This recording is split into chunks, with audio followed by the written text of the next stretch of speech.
sa sinabi ko na kanina, improper referral, kasi dapat ang magre-refer ay House Representatives, yung 318.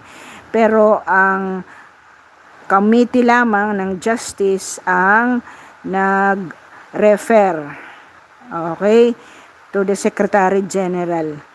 Ang constitutional requirement after filing complaint shall be included in the order of business.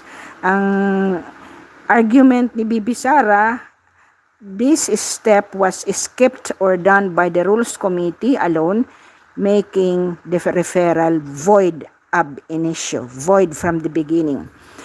Ang pangalawa ay ang Justice Committee ay nag-i-schedule ng mga hearing during recess. Kasi nga, ang sabi dapat session days. So, ang defense claim mula ng March 21 to May 3, while House was on regular recess, ang House